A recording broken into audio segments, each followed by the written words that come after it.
অনেকেই আছেন নক দিচ্ছেন, জানতে চাচ্ছেন সফর জেলে যদি একজন প্রবাসীকে রাখা হয় কতদিন পরে তাকে দেশে পাঠায়।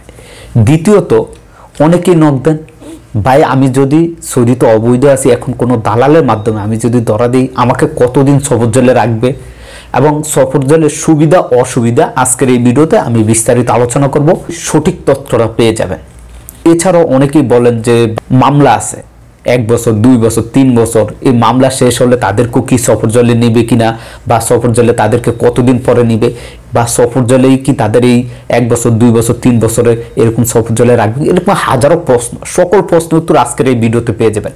তা আপনারা যারা পুরানো আছেন বা যারা নতুন আছেন ভিডিওটি দেখতেছেন, প্রত্যেকের প্রতি রিকোয়েস্ট থাকবে ভিডিওটি বেশি বেশি করে শেয়ার করবেন, যাতে করে আমাদের সকল প্রবাসী ভাইরা উপকৃত হতে পারে বা আমাদের দেশে থাকা মা বোনরা উপকৃত হতে পারে। তথ্যগুলো শেয়ার করে দিবেন। প্রথমে আপনাদেরকে জানিয়ে দিই সফর জেলের কিছু তথ্য, যেটা গতকালকে আমি এক ভাইয়ের মাধ্যমে তার কাছ থেকে তথ্যটি জানছি। তিনিও সফর জেলে ছিলেন, এখন বর্তমানে বাংলাদেশে আছেন। তিনি সরাসরি কথায় আমার সাথে যা হয়েছে সেই তথ্যগুলো হুবহুব আমি আপনাদের মাঝে তুলে ধরবো। সফর জেলে সবচাইতে বেশি অসুবিধা হয়, তিনি আমাকে যেটা বলছেন যে এসি দিনরাত 24 ঘন্টা এসি চলে, যার কারণে যারা সফর জেলে থাকেন তারা অনেকটা শীত লাগা যায়, শরীরে ঠান্ডা লাগা যায়, অনেকে অসুস্থ হয়ে যান, কেননা 24 ঘন্টা এসি চলতে থাকে আর এসির নিচে আপনাদেরকে থাকতে হয়, যার কারণে এরকম সমস্যা। আসলে এটা কতটুকু সঠিক, যারা সফর জেলে আসলেন অবশ্যই কমেন্ট করে জানাবেন। দ্বিতীয়ত হচ্ছে সফর জেলে একটি সুবিধা আছে, সফর জেলের মধ্যে টেলিফোন আছে। সেই টেলিফোন দিয়ে দেশে কিংবা সৌদিতে আপনি কল দিয়ে কথা বলতে পারবেন। তার জন্য আপনাকে যেটা করতে হয়, মিনিট কার্ড কিনতে হয়। আর এই মিনিট কার্ডগুলো আপনি 40 রিয়াল 50 রিয়াল মিনিট কার্ডগুলো কিছু বেশি দাম দিয়ে কিনতে হয়। সফর জেলে আমাদের অনেক বাংলাদেশি বা অনেক ইন্ডিয়ান যারা সফর জেলে থাকে, ক্লিন করে কাজ করে, তো এই বাংলাদেশি বাইরে যারা আছেন তারা যেটা করে, এই একটি 40 টাকার কার্ডের জন্য তারা দেখা যাচ্ছে 50-60 টাকা নেয়, বা 50 টাকা একটা কার্ডের জন্য 80 রিয়াল 90 রিয়াল নিয়ে যায়।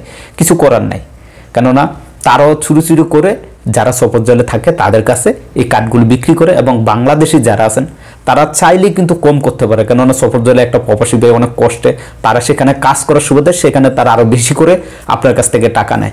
এটা কতটুকু সত্যি অবশ্যই যারা জানেন কমেন্ট করে জানাবেন। তৃতীয়ত যেটা আসলে এটা পুরুষ মানুষ, ওই ভাইটি আমাকে যা বলছে যে বাইরে যদি একটি সিগারেট 5 রিয়াল দিয়ে খাইতে পারেন, কিন্তু ওই সফর জেলে যারা আমাদের বাংলাদেশি বা ইন্ডিয়ান যারা কাজ করে তাদের মাধ্যমে আপনি যদি একটি সিগারেট খেতে চান, সেক্ষেত্রে তারা দেখা যাচ্ছে একটি সিগারেটের জন্য 15 থেকে 20 রিয়াল নিয়ে নেয়, বা কারো কাছ থেকে 10 রিয়াল নেয়, যারা ওইখানে কাজ করে আর কি। আপনার সফর জেলের মধ্যেও আমাদের অনেক বাংলাদেশি আছে যারা ক্লিনারের কাজ করে, পরিষ্কার করে।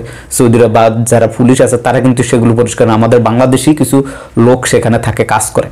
তো তাদের মাধ্যমে এই যারা সিগারেট খায় তাদের কাছ থেকে 5 রিয়ালের সিগারেট 15 টাকা 20 টাকা করে নেয় প্রতি সিগারেট। এটা কতটুকু সত্য সেটাও আপনারা যারা আসেন সফর জেলে বা যারা সফর জেল থেকে বাড়িতে গেছেন তারা অবশ্যই কমেন্ট করে জানাবেন। আপনি কোনো দালালের মাধ্যমে ধরা দিয়ে সফর জেলে যান, বা আপনি খোদ পুলিশের কাছে ধরা দিয়ে সফর জেলে যান, বা আপনি কোনো চেকের মাধ্যমে পড়ছেন আপনাকে ধরে সফর জেলে পাঠাইছে, আপনার মামলা ছিল, আপনার মামলা শেষে আপনাকে সফর জেলে। দেখেন এইখানে একটি জিনিস পরিষ্কার করা খুবই জরুরি, যে অনেক প্রবাসী ভাই আছেন বেশ কিছু মামলা দিয়ে কারো জামিন হয় নাই, বা কারো মামলা ছিল যে মামলার রায় দিয়েছে যে 1 বছর জেল খাটতে হবে বা 2 বছর জেল খাটতে হবে। এখন তাদের বিষয়টা হচ্ছে, তাদের যদি 1 বছর জেল খাটতে হয় তাদের ওই 1 বছর কমপ্লিট করতে হবে। যে এরিয়ার জেলে আছে সেই এরিয়ার জেলে 1 বছর কমপ্লিট করার পর তাদেরকে সফর জেলে পাঠাবে। একটা কথা মনে রাখবেন, সৌদি আরবে 3টি সফর জেল আছে। 3টি সফর জেল হচ্ছে রিয়াদে একটি, জেদ্দা এবং মক্কা দুইটার মিডলে একটি, 2টি, এবং দাম্মামে একটি, মোট 3টি সফর জেল আছে। আপনি সারা সৌদি আরবের যে কোনো জায়গায় জেলে থাকেন না কেন, যে কোনো এরিয়ার জেলে থাকেন না কেন, আপনাকে সফর জেলের জন্য এই 3টি সফর জেলে নেওয়া হবে। দেখেন একটি এরিয়া ভিত্তিক আছে। এরিয়া ভিত্তিক বলতে যেমন জিজান, আবা, তারপর জেদ্দা, মক্কা, মদিনা, এই সমস্ত যে এরিয়াগুলো আছে এগুলো যত প্রবাসী গ্রেপ্তার হয় তাদেরকে এই এরিয়াগুলো জেলে রাখবে, এবং সেখান থেকে তাদেরকে জেদ্দার যে সফর জেলা আছে সেখানে নেবে।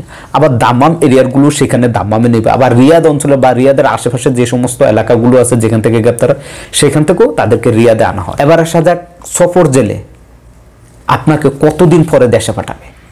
দেখেন যাদের নসিব ভালো হয়, দেখা যাচ্ছে একটি লট তারা কিন্তু 1-2 জন করে পাঠায় না, তারা দেখা যাচ্ছে এক এক দেশের, যেমন বাংলাদেশের জন্য তারা কিন্তু একটি প্লেনে করে কিন্তু 2-3 জনকে পাঠাবে না, তারা দেখবেন বাংলাদেশে প্রায় সময় 128 জন, 130 জন, 140 জন এরকম করে একসাথে পাঠায়।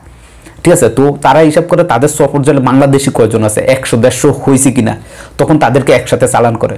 আবার ইন্ডিয়ার কতজন হয়েছে তাদেরকে ইন্ডিয়াতে একসাথে চালান করে। তো এই চালানের জন্য তারা যারা দেখা গেছে 100 জন অলরেডি দেখা গেছে হয়ে গেছে, এখন নতুন করে আজকে 2 জন ধরা পড়ছে, তাদেরকে এই লগে ঢুকিয়ে তারা চালান করে দেয়। তো এটা হচ্ছে নসিব। কিন্তু মূলত সফর জেলে 1 থেকে 2 মাস, আমি আবারও বলছি সর্বোচ্চ 2 মাস এবং সর্বনিম্ন 1 মাসের মধ্যে আপনাদেরকে সফর জেল থেকে বাংলাদেশে প্রেরণ করা হয়। যেটা এই যে বাইটির কাছ থেকে আমি এই তথ্যগুলো নিয়েছি, সেই বাইটিও আমাকে এটা স্বীকার করছে। সে 1 মাস 15 দিন ছিল সফর জেলে, 1 মাস 15 দিন পর সে বাংলাদেশে গিয়েছে। তারা দালালের মাধ্যমে ধরা দেন। দেখেন, দালালকে আপনি কত দেন, 2000, 1500, 3000 এরকম করে দালাল নিচ্ছে আপনার কাছ থেকে। যে আপনাকে বলে যে আমাকে 2000 দে বা 1500 রিয়াল দে, আমি তোরা আজকে দৌড়ে পুলিশের কাছে দৌড়ে দিয়ে সফর জেলে পাঠিয়ে দিব, সফর জেল থেকে তোকে সর্বোচ্চ 1 সপ্তাহ বা 10 দিন বা 15 দিন পরে তোকে বাংলাদেশে পাঠিয়ে দেবে। এই যে এগুলো বলতেছে দালাল, এইটা থেকে সাবধানে থাকবেন। কেননা দালাল আপনার কাছ থেকে 1500-2000 রিয়াল নিবে, নেওয়ার পর সে কি করবে, দূর থেকে পুলিশকে কল দিয়ে আপনাকে ধরিয়ে দিবে। এই হচ্ছে দালালের কাজ শেষ। এরপর সফর জেলে আপনার সাথে কি হবে না হবে সেটা দালাল জানে না। 2 হাত ধরে মাপছে আপনাদের কাছে। এই দালালের সংখ্যাটা বা এই দালালের সিস্টেমটা বাদ দিয়ে দেন। এই যে প্রবাসী ভাইটা, সে নিজে আমাকে বলছে যে ভাই দালাল যেটা বলে সেটা কারো সাথে মিলে না। দালালকে 1500 রিয়াল দিয়ে ধরা দিয়ে দিয়েছে, তারপরে তাকে 1 মাস 15 দিন জেল খাটতে হয়েছে। সে নিজে বলছে ভাই দালালের সাথে আমার সাথে কথা হয়েছে, পুলিশকে ধরে দেওয়ার পর দালাল আর আমাকে চিনে না, এমনকি কল দিল দালাল আর আমার কলও ধরে না। তো বুঝেন, এই সমস্ত দালালদের কাছ থেকে প্লিজ অনুরোধ থাকবে দূরে যান। আপনি 2000-3000 রিয়াল কষ্ট করে দালালকে কেন দিবেন?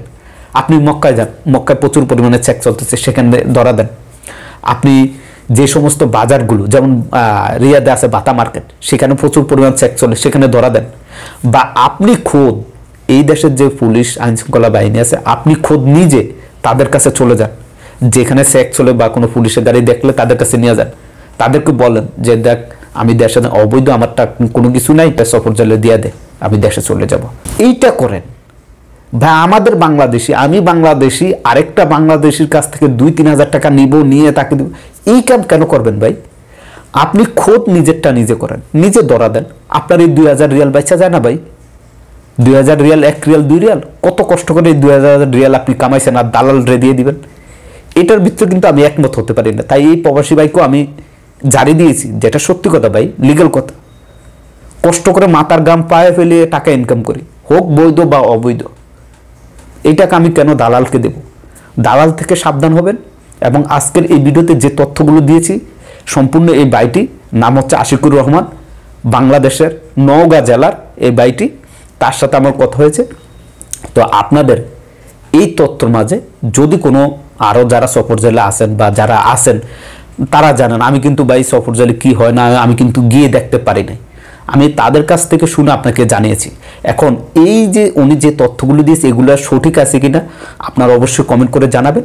তবে এটা শিওর সে আমাকে দিয়েছে, তার প্রমাণ যে সে 1 মাস 15 দিন ছিল, 1 মাস 15 দিন পরে তাকে পাঠিয়ে দিয়েছে। তো আশা করি বুঝতে পারছেন। এই ছিল আজকের ভিডিওটি বেশি বেশি করে শেয়ার করবেন, অনেকের উপকার আসবে।